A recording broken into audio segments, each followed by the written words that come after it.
Welcome back to the deep dive. Today, we are basically walking straight into the fire. The fire, yeah, that sounds a little ominous. I mean, it is ominous. It's the exact fire that every single person listening to this has felt, burning a hole in their mental capital, if not their actual trading capital. It's that specific moment when you sit down at your desk, you've got your coffee, you're feeling good, you're ready to conquer the markets, you fire up your screens, and wham! You just hit the wall of noise. It's not just noise, though. It's like an assault. Right. You have economic data dropping constantly, CPI, NFP, GDP revisions. You've got technical indicators flashing overbought on the hourly chart, but oversold on the daily chart. You have sentiment readings, positioning reports, and then on top of all of that, you have the absolute chaotic symphony of social media screaming about whether the world is ending or just beginning. The information trap, it really is the defining struggle of the modern trader. I mean, it's what washes most people out. And that is exactly where we are starting today, because the premise of the source material we're covering, it's radical because it flips the standard narrative completely on its head. I mean, most people think they are failing because they are missing a piece of the puzzle. They think, if I just had that one proprietary indicator. Or if I just paid for that premium news squawk. Exactly. If I read one more book, then I'd win. Right. They think the problem is a deficit of data. But the documents we've pulled and analyzed for today, they argue the exact opposite. You aren't failing because you lack data. You are failing because you are drowning in it. And this is the real kicker here. You have absolutely no hierarchy to organize any of it. You're drinking from a fire hose without a funnel. Yeah. And when you drink from a fire hose without a funnel, you don't get hydrated. You get knocked flat on your back. The result isn't clarity. It's paralysis. Or, even worse, it's this reactive, hyperactive trading where you are just chasing every single blip on the screen because you treat every piece of information as having equal weight. Which is exhausting. So today, our mission is to build that funnel. We are unpacking a specific framework designed to tame this chaos. It's called the incentive framework. And they proposes a very strict, completely non-negotiable hierarchy for processing information. It's a three-step ladder, basically. Macro first, then structure, then campaign. Macro, structure, campaign. I mean, it sounds deceptively simple when you just say it out loud. But as I was reading through these notes and the research you brought in, I realized there's a massive landmine waiting in that third layer, the campaign. Oh, absolutely. There is. And honestly, that is the core focus of this deep dive. We are going to break down the whole hierarchy. Yes, we have to establish that base, but we really need to drill down into a critical, almost philosophical misunderstanding of what a campaign actually is. Because if you get this definition wrong, the entire rest of the framework just falls apart. Because it seems like there are basically two definitions battling it out in the text, right? There are. You have the trader's view, which is, what we all start with. It's the idea that my campaign is my plan, my entry, my stop loss, my take profit. That's what we are taught to care about. But then there is the market's view. And the market's view of a campaign has absolutely nothing to do with you. It is an independent, sustained process of repricing risk. And the real danger comes in when you confuse your little personal plan with the market's massive process. Precisely. It leads to what the source text calls checklist thinking. You get so hyper-focused on your own steps, phase A, phase B, phase C, that you become completely blind to the reality of the actual terrain. You're staring at your map while you're walking straight off a cliff. So the goal today is to help you, the listener, move from predicting the next scandal to identifying the regime. We're going to stop trying to drive the truck and learn how to hitch a ride instead. I love that analogy. Let's get into it. All right, so let's start at the very top of the pyramid. The hierarchy itself, macro, then structure, then campaign. Why does the order matter so much? Like, why can't I just start with a really beautiful chart pattern and worry about the macroeconomic stuff later? I mean, you can, and unfortunately many people do, but that's called gambling. Okay, fair enough. But tell us why it's gambling. It all comes down to directionality. The source material is completely adamant about this. Information must flow from the top down, always. You start with macro to understand the why, then you move to structure to understand the how, and only then, only after those two massive boxes are checked, do you get to the campaign, which is the execution. So if I reverse it, say I see a perfect double bottom on a 15-minute chart, and I just buy it without checking the macro environment. Then you are trading lines on a screen. You're not trading the market. The text explicitly calls this reverse flow the root of most errors. If you start with the campaign, like the specific trade entry, without the macro context, you are betting on pure randomness. You might win, you might flip a coin and get heads, sure, but you don't have the wind at your back. You're essentially swimming upstream without even realizing the current is moving violently against you. Okay, so let's build that foundation properly. Layer one, macro. Now, I have to play devil's advocate here for a second, because when most retail traders hear the word macro, their eyes just completely glaze over. They picture guys in expensive suits on financial television arguing about GDP revisions for 3 years from now. Or they think it means trying to guess the exact decimal point of the next CPI print. And that right there is the biggest misconception that keeps retail traders poor. In the context of this framework, macro is not about the news. It's not about predicting a specific number release. Macro is defined very simply as incentives. Incentives. Okay, unpack that for me. Because incentives sounds like, I don't know, an economics 101 class, not a trading strategy. Think about it like physics. Or, even better, think about hydraulics. Why does water move from point A to point B? Gravity, pressure differentials. Right. It doesn't move because you drew a blue line on a map. It moves because the physics of the environment force it to move. Money is exactly the same.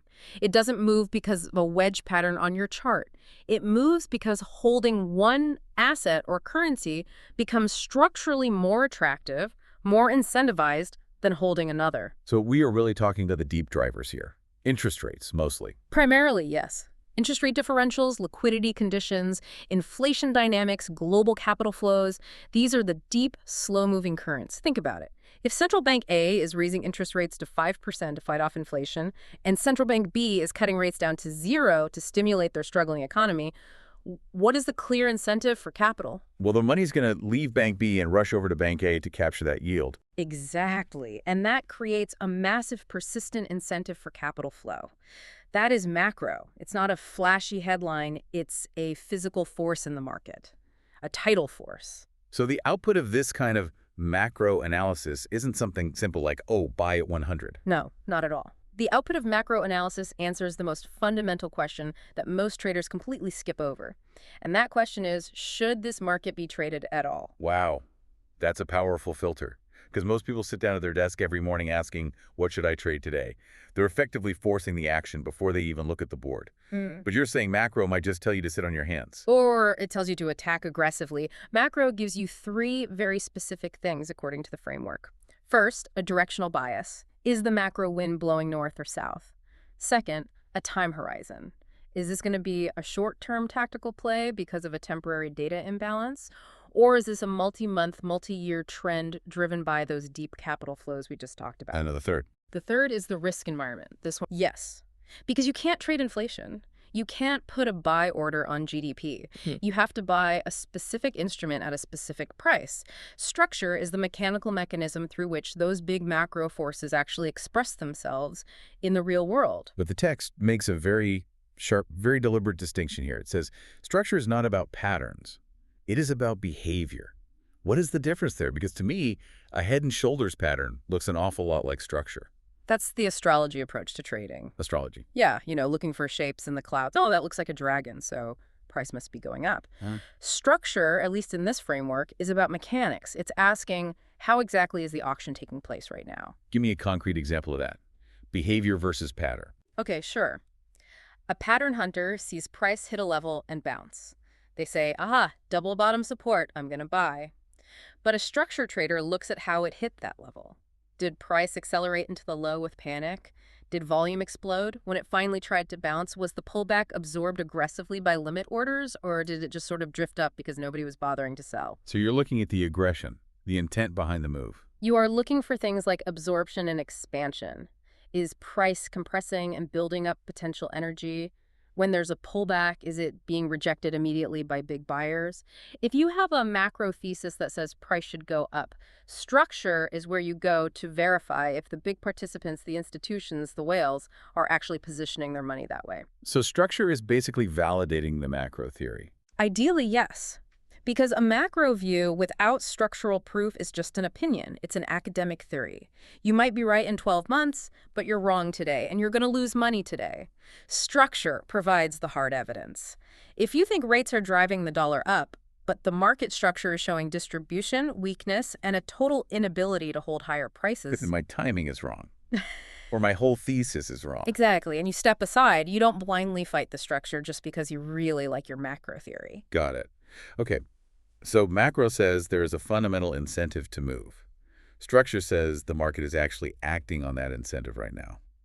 Now we get to the third layer, the one we really need to spend time unpacking, the Luther campaign. 3, the danger zone. Yeah, in the first document we read, the original incentive framework text of campaign, is defined in a way that I think basically 99% of our listeners would immediately recognize. It calls the campaign the trader's plan. Correct. In this specific narrow context, the campaign is what I do.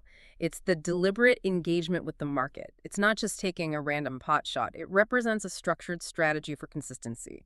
It involves scaling in, scaling out, managing your risk, trailing your stops. It answers the question, how do I participate consistently without forcing trades? Right. It's about execution. It's the purely tactical layer. It's about having a rigid set of rules so that when the macro is good and the structure is good, you know exactly how to push the button so you don't freeze up in the moment. And I have to say, that sounds great. It sounds organized. It sounds highly professional. Macro, structure, campaign. I have my incentives. I see the behavior in the tape. I execute my plan. Done deal.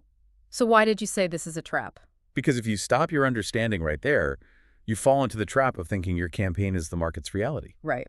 Because there's a second document in our source pile today, and this is where the real record scratch happens. The second source is titled, What a Market Campaign Actually Is. Yeah. And it completely upends that entire definition we just talked about. This is the massive pivot. And it's a critical one for anyone listening who wants to actually understand market movement versus just blindly executing a trading system. The first definition, the campaign as a trader's plan, is totally valid for managing yourself, but it creates a massive blind spot. And what exactly is that blind spot? The blind spot is thinking that the market cares even a little bit about your plan. Okay, let's go deep here. What is this conflict of definitions? The source argues that while we, as retail participants, use the word campaign to describe our own intent, our little sequence of buy orders, our phase 1, phase 2 checklist in reality, a market campaign is an independent process. It is a massive process expressed by the market itself, completely regardless of whether you or I are participating in it or not. So it's not my campaign, it's the market's campaign. Exactly. Think of it as a repricing process. That's the core definition provided in the second text. A market campaign is a sustained attempt by the market to reconcile a major change in value, risk, or return. Let's tie this back to the macro layer for a second. If the central bank suddenly raises rates unexpectedly, the theoretical value of that currency has fundamentally changed. Correct. The equilibrium price has moved significantly. And the market campaign is the actual physical process of the price moving from the old value up to the new value. Yes. And that process takes time. That is what people always forget. It requires massive amounts of inventory to be chewed through. It requires huge volume to change hands. It requires risk to be transferred from one set of hands, usually the weak hands, the ones caught off guard, to another set of hands. That massive shifting, grinding, sometimes violent process is the true market campaign. And the source material really emphasizes that this is independent of participants, which is a heavy concept. It's the hummeling part. No participant initiates it. You don't start a campaign by hitting buy. I don't start it. Even the massive banks, the JP Morgans, the Goldman Sachs, they don't really start it in isolation. It emerges naturally because the incentives, the underlying physics of the market have shifted. It's like a weather system. A hurricane doesn't form because a meteorologist drew a red circle on a radar map. It forms because the ocean water is hot and the barometric pressure is low. That is a perfect analogy. The hurricane is the campaign. It is a massive, unavoidable release of energy to correct an environmental imbalance. And it certainly doesn't need us to validate it or agree with it. That's a really important distinction for traders to internalize. The market doesn't care if I have a 5-step checklist on my whiteboard. The market is just resolving a macro constraint. Exactly. The text points out that traders can choose to align with these campaigns, or they can oppose them, usually to their absolute detriment, but they do not cause them. So the implication here is that recognizing a campaign is happening is a totally different skill from actually trading it. Huge difference. The gap between seeing it and trading it is where all the difficulty lies. You can clearly see a massive repricing campaign happening in the yen, for example. You know it's happening. The macro is there. The structure is there. But finding the precise entry, that's your personal trader campaign desperately trying to latch on to the market campaign. I really like the image of hitchhiking that we touched on earlier in our notes. The market campaign is this massive 18-wheeler truck bombing down the highway because it absolutely has to get cargo from point A to point B. That's the repricing. My trader campaign is just me standing on the side of the road in the rain, hoping to jump onto the running board without getting run over. That is a fantastic visual. And the problem is, most traders act like they're driving the truck. They think if I turn the steering wheel, meaning if I execute my specific entry pattern, the truck is going to turn. No, the truck is moving entirely due to macro incentives. You are just a tiny passenger. And if you think you're the driver, you start falling into what the source calls the checklist trap. Which brings us to a huge part of our discussion today. The danger of checklist thinking. We all love checklists. Humans crave order. We deeply want the market to be a clean algorithm we can just solve with a spreadsheet. Phase 1, preparation. Phase 2, expansion. Phase 3, resolution. It feels like baking a cake. If I mix the eggs and the flour, I get a cake. It does, and in the trading textbooks, it always looks exactly like a recipe. You see those perfect historical charts with the neat little boxes drawn around them. Here is the accumulation phase, here is the perfect breakout. But the source explicitly warns that treating phases as sequential steps that the market must follow is just a recipe for disaster. Because the market doesn't read the textbook. Because phases are descriptions, not steps. That's a key line straight from the text you really need to absorb. Preparation, that building of energy, that tight coiling action on the chart does not guarantee expansion. Wait, hold on. Explain that.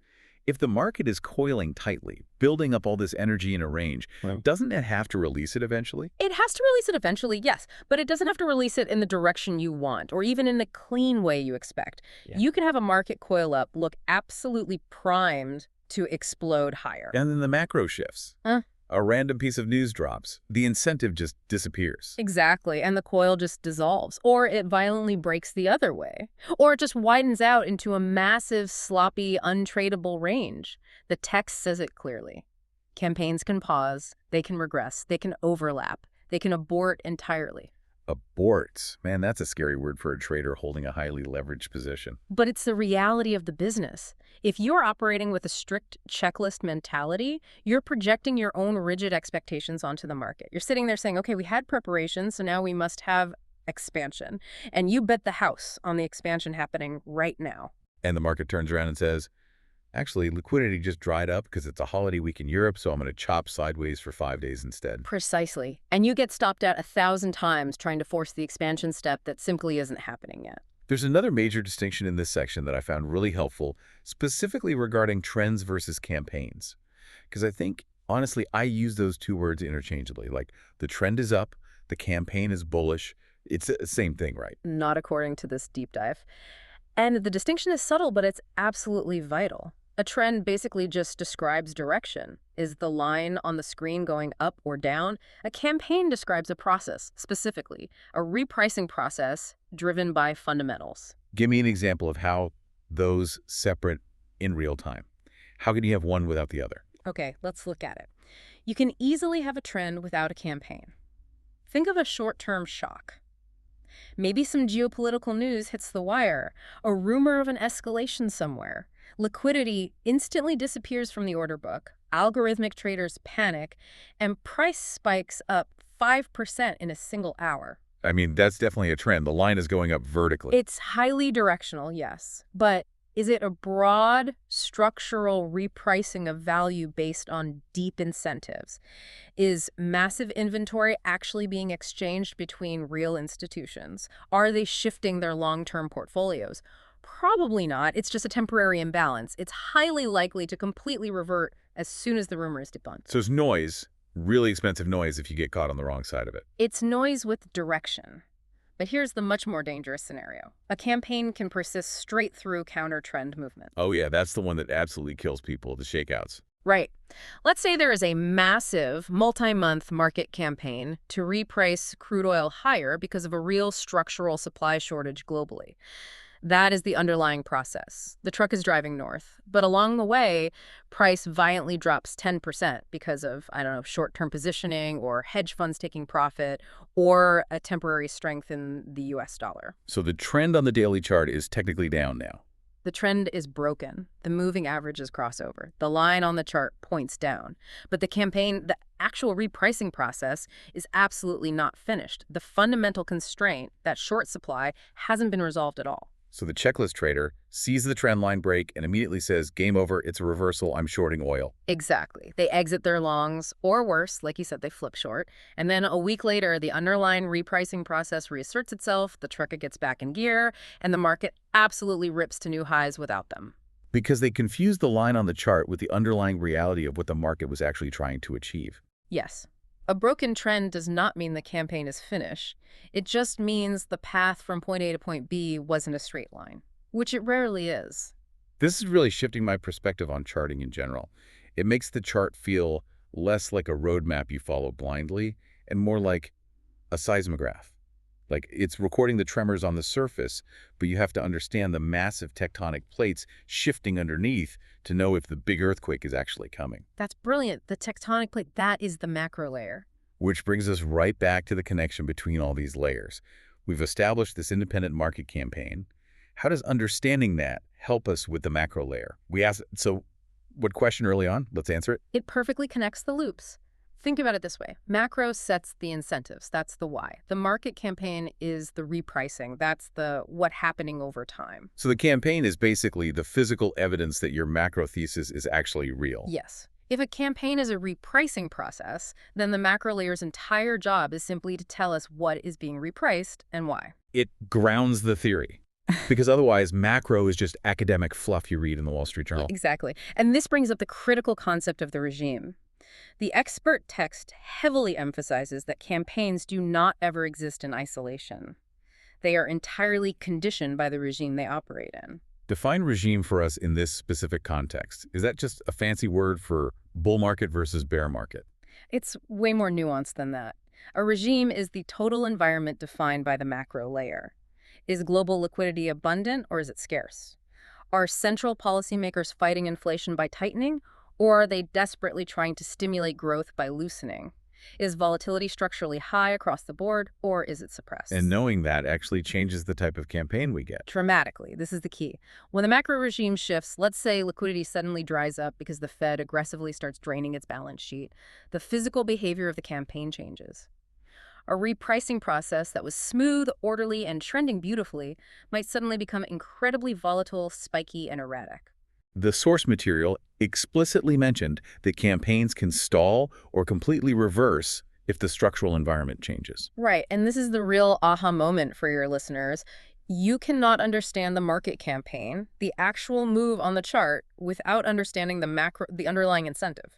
If you ignore macro, you are essentially watching a car moving down the road at 60 miles an hour, but you have absolutely no idea if it has a full tank of gas, if the driver is asleep at the wheel, or if the bridge ahead is completely washed out. You're just observing raw motion. So if the bridge is washed out, meaning if the macro incentive suddenly disappears, the car stops. The car stops abruptly, and the pure technical trader is sitting there drawing support lines on their chart saying, but it has to bounce here, look at the Fibonacci level. No, it doesn't. The engine just died. Man, this redefines some classic trading terms too.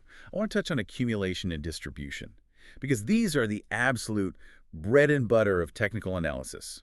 Wyckoff theory, all of that. Usually people look at a chart, they see a sideways range at the bottom, and they just confidently say, oh, that's accumulation. But is it? In the context of a true campaign, these aren't just geometrical shapes on a screen.